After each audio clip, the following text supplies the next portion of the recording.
Qu'est-ce que la COP? La COP, c'est une conférence des parties axée autour des questions climatiques.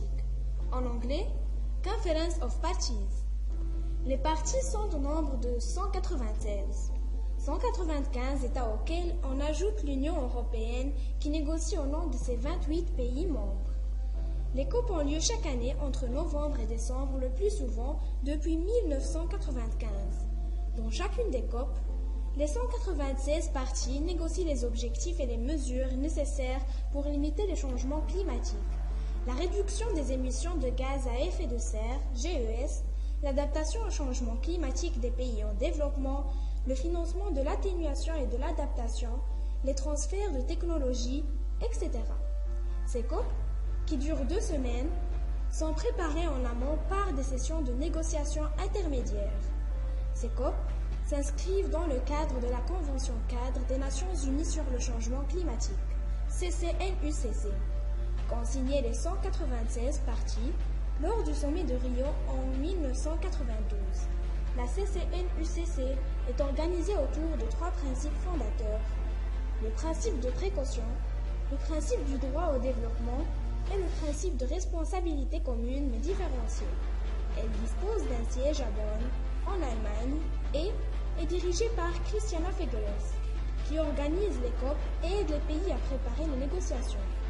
La conférence de Paris est la 21e conférence des parties signataires de la Convention climat.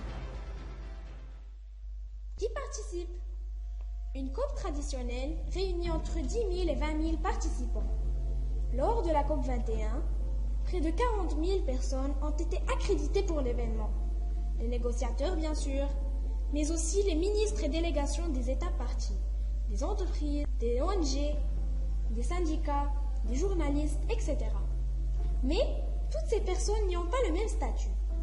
Seuls les États sont autorisés à négocier par le biais de leurs négociateurs, souvent des hauts fonctionnaires qui travaillent sur les questions techniques. Mais ces négociateurs n'ont pas toujours la latitude de prendre les décisions politiques. C'est pourquoi les ministres de l'Environnement et ou des Affaires étrangères interviennent dans la 2e semaine de négociation des COP et lors de certaines réunions préparatoires. Les chefs d'État ne sont, eux, pas toujours présents lors des COP classiques. Ce sont eux, cependant, qui sont intervenus dans la dernière ligne droite de la COP de Copenhague en 2009, mais sans succès. Pour la COP 21, qui doit donner lieu à un accord international juridiquement contraignant, beaucoup de chefs d'État sont attendus. Ce sont également eux qui donnent l'impulsion politique. Lors de grands événements comme le G7, G20 et autres, à côté des États, d'autres acteurs ont un rôle d'observateurs, parmi lesquels les entreprises regroupées au sein du groupe Bingo, les organisations sans gouvernementales environnementales NGO, les syndicats Jungo, les peuples autochtones IPO, les collectivités locales LEGMA, les organismes de recherche Ringo, les jeunes Yango, les organisations religieuses Fight ou les femmes Gender. Dans ce cadre, ces organisations peuvent se coordonner pour faire leur point de vue auprès des négociateurs et autres organisations, mais aussi discuter de façon informelle avant les représentants de la Convention cadre des Nations Unies sur le changement climatique, CCNUCC, et les représentants des autres groupes, États ou encore journalistes. Sur quelle base scientifique les négociateurs s'appuient-ils? Pour ne pas subir les conséquences les plus extrêmes du changement climatique, les parties de la Convention cadre des Nations Unies sur les changements climatiques, CCNUCC, ont décidé, en décembre 2010, de s'engager à limiter la hausse des températures à 2 degrés Celsius, au-dessus des niveaux pré-industriels, et de limiter cette hausse à 1,5 degrés Celsius dans un avenir proche, un niveau considéré comme acceptable par le GIEC, le groupe d'experts intergouvernemental sur l'évolution du climat dont les travaux servent de base scientifique avec négociation. Mais pour cela, il faut urgemment redoubler d'efforts, insiste le GIEC dans son dernier et 5e rapport publié en 2014. En effet, selon le groupe d'experts, pour parvenir à ce niveau, il faudra atteindre la neutralité carbone au plus tard à la fin du siècle.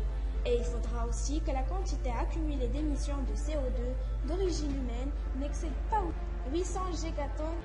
Pourquoi la COP22 est beaucoup plus importante que la COP21? L'enjeu de la conférence de Marrakech est de rendre concrets les engagements de l'accord de Paris en cherchant des solutions pour les rendre réalisables. Mais alors, concrètement, comment la préparer? Les responsables du climat marocain se sont fixés deux objectifs. Le premier objectif, que tous les États présentent une feuille de route près de 2020 claire. Autrement dit, que les pays, développés principalement, présentent ce qu'ils comptent faire année par année pour tenir leurs engagements énoncés en 2015. Deuxième objectif, la feuille de route financière. Le but étant de rendre le financement plus juste.